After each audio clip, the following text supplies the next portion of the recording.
Time for our Top Talkers. We have a great panel for you today. Joining us from Majic 100, we have Connie Bernardi from CFRA, we have John Brenner, and from Bob FM, we have Sandy Sharky. Great to have you guys here on the show. Okay, so earlier this morning, we saw this article coming out, Canada Goose, which of course are these amazing, down-filled, beautiful jackets, which come at quite the price.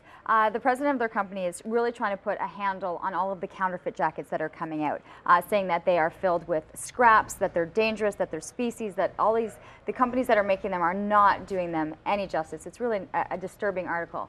The numbers, though, $1.7 trillion expected in goods purchased, counterfeit goods. And so we brought on the panel to say, it's an astonishing number. Were you surprised to hear that number in terms of what we are consuming? I'm not wearing counterfeit Guess shoes at all right now.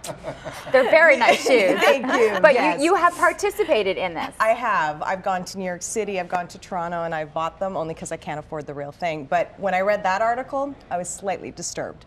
But the thing is if there's a $1,000 jacket and you're buying it for $159, you gotta know something's up. So I really, yeah, but the jacket disturbed me. I mean, I buy purses and I buy shoes, so I do participate. So I feel a little weird saying, don't buy that one, but that one. Just the stuff that was inside of it astonished me. Well, yeah, I mean, I could read it through, but they're saying there were, different bird parts, there were species found in it. It was a disturbing article, and of course, when you have a product like that of that value, you don't want it to the reputation hurt by having something like that. We automatically, I know Sandy, Connie, and I automatically thought clothes, purses, shoes. You immediately went into the technology aspect of it in terms of the techie products that are available. Oh, I mean electronics. It's you don't have to walk too far to find that, and of course the bigger the city, the better. And I like to go to New York a lot, and I had to smile and say, hey, wow, when I was standing on a corner and I saw somebody with a great big box of DVDs for the movie that just opened 2 hours ago, and thinking, wow, the studio was fat. The thing is, though, why are we shocked? Why are we shocked in a country where we know a large percentage of the economy is underground? Why does this, if that's the case, and according to Revenue Canada, or whatever they call themselves these days, there is a significant portion of the economy that's happening underground, below the table. It only stands to reason that we would be willing to buy knockoffs and counterfeit goods if the price is right. And the president of Canada Goose is trying to bring it to Parliament, whereby the government does something about this and stops this from happening and stops it at the border. But I think we all have a responsibility as consumers to look into what it is that we're buying. I mean, you don't need to go any further than your own dollar store. Because I love a dollar store, as does everyone, especially at Halloween. You can just buy so much stuff for $1. But if you go in there and you buy food, you'll see that it's slaft dinner or slice-a-roni, or it's not obviously the same thing, but they're trying to make it look like the same thing.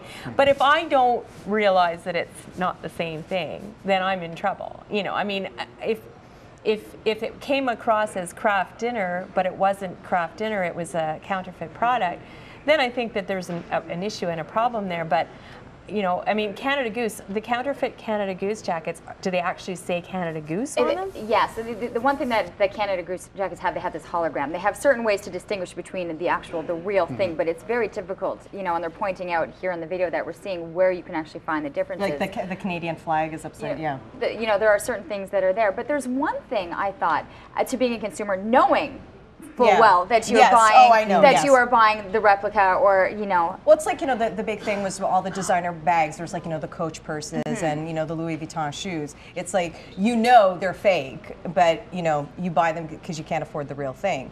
But yeah, I understand legislating stuff being brought across the border, but then when you've got the internet, I mean, how many you Google fake Louis Vuittons, and a million websites come up. So what happens, and how do we differentiate between when the consumer knows that they are actually purchasing something that is counterfeit, and that they know that and the value that they're paying is exactly for that reason, or for when someone actually believes that they're purchasing this product and that it is real, who's then responsible? Well, that's a different thing. I mean, if you legitimately think that you are buying the genuine article,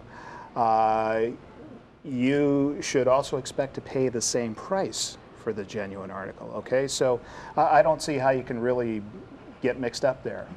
Okay, like if you know that the Canada Goose or the iDevice or the Samsung this or whatever is retailing for $500, and all of a sudden you're told that this genuine device you can have now for $199, it's kind of like, okay, so how did that happen? Should that company then be reprimanded? Should they be a part of what they're pitching to the government? Supply, it's, you know what, we're in a free market economy, it's supply and demand, and as long as there's someone out there who is ready to pay that, who wants that product, someone will find a way to get it to them for that price. It's the only reason they're in business. You're shaking your head. I agree with John completely. And I also think the President of Canada Goose taking this to the government would be better off having someone else take it to the government on his behalf. But he has a little bit of a vested interest in these knockoff companies that are trying to mimic his product, because Canada Goose is a huge Canadian company that brings in a lot of revenue. So, you know, him being sort of the spokesperson for this. We need another lobbyist. We need another lobbyist, but we need the geese. You know, because imagine what they could do if you didn't listen. I mean, we see it on every golf course in the country. Thank you so much, Sandy Sharky, John Brenner, Connie Bernardi, for joining us on our Top Talkers this morning.